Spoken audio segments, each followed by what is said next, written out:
আমরা বিশ্ববিদ্যালয়ে যে যৌন নিপীড়ন সেল আছে সেটা ফাংশনাল না। তো এই নারী শিক্ষার্থীদের নিরাপত্তার জন্য আমরা একটা ডিজিটাল কমপ্লেইন বক্স তৈরি করব। আমাদের এই বিশ্ববিদ্যালয়কে আমরা একটা একাডেমিক ইনস্টিটিউট বানাইতে চাই। দ্বিতীয়ত আমাদের প্রস্তাবনা, আমাদের বিশ্ববিদ্যালয়ের আবাসন সংকট, সেই আবাসন সংকট আমরা দূর করতে চাই। এবং আবাসন সংকট দূর করার জন্য আমাদের একটা দীর্ঘমেয়াদী পরিকল্পনা আছে আর একটা শর্ট মেয়াদী পরিকল্পনা, সেটাও আমাদের ইস্তেহারে বিস্তারিত লেখা আছে। শর্ট মেয়াদী পরিকল্পনার ক্ষেত্রে আমরা আগে আমাদের ছাত্রী, আমাদের নারী যারা আছে তাদের যে আবাসন সংকট সেটা দূর করার জন্য আমরা সবার আগে কাজ করব। এক্ষেত্রে বিশ্ববিদ্যালয় প্রশাসনকে আমরা বাধ্য করব তাদেরকে যেন নারী শিক্ষার্থী যারা হলে সিট পাবে না তাদের জন্য হোস্টেলে যেন সিটের ব্যবস্থা করা হয়। এর পাশাপাশি যারা মেসে থাকে তাদের জন্য যেন স্কলারশিপের ব্যবস্থা করা হয়। এরপর আমাদের নারী শিক্ষার্থীদের নিরাপত্তা, যেটা আমাদের যেটাকে আমরা সবসময় হ্যাঁ বলবো। আমরা বিশ্ববিদ্যালয়ে যে যৌন নিপীড়ন সেল আছে সেটা ফাংশনাল না। তো এই নারী শিক্ষার্থীদের নিরাপত্তার জন্য আমরা একটা ডিজিটাল কমপ্লেইন বক্স তৈরি করব, যেখানে যে কেউ যখন কোনো অভিযোগ করবে সেটার আমরা নিষ্পত্তি করবো এবং যারা নারীদেরকে শ্লীলতাহানি করবে, সাইবার বুলিং করবে, তাদের বিরুদ্ধে আমাদের জিরো টলারেন্স নীতি আমরা ঘোষণা করেছি।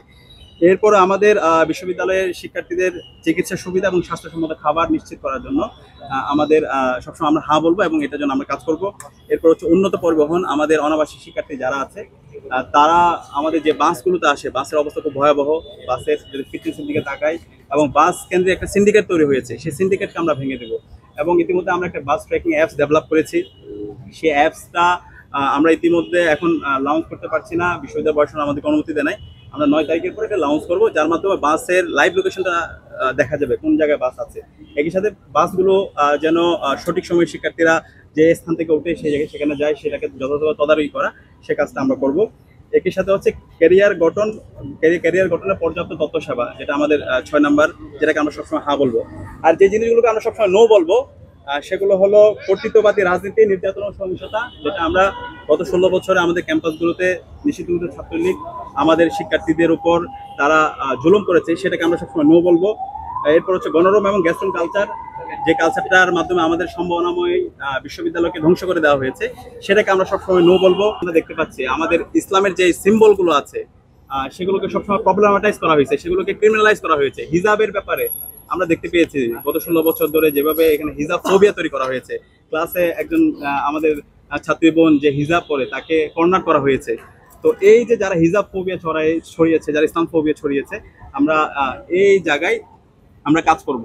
এবং একই সাথে যার পোশাকের স্বাধীনতা, যার যে যা ইচ্ছে সেটা করবে, কিন্তু এখানে কোনো ধরনের হস্তক্ষেপ চলবে না। এবং এই সাইবার বুলিং এর সাথে যারা জড়িত আছে আমরা তাদের বিরুদ্ধে দৃষ্টান্তমূলক বিচারের আওতায় নিয়ে আসবো। তো এই 6 ইয়েস এবং 6 নো, 6টি হ্যাঁ এবং 6টি না, এটা খুব জনপ্রিয় হয়েছে ইতিমধ্যে শিক্ষার্থীদের মাঝে। ইনশাআল্লাহ শিক্ষার্থীদের ম্যান্ডেট পেয়ে যখন আমরা প্রতিনিধিত্ব করার সুযোগ পাবো, আমরা আমাদের আরও বাকি যে 36টা সংস্কার প্রস্তাবনা দিয়েছি এবং কোন মাসে কোনটা বাস্তবায়ন হবে সেগুলো আমাদের অলরেডি ওয়েবসাইটের মধ্যে আমরা ইতিমধ্যে বিস্তারিত দিয়েছি এবং প্রত্যেকটা আমরা মাসভিত্তিক ইনশাআল্লাহ বাস্তবায়ন করব।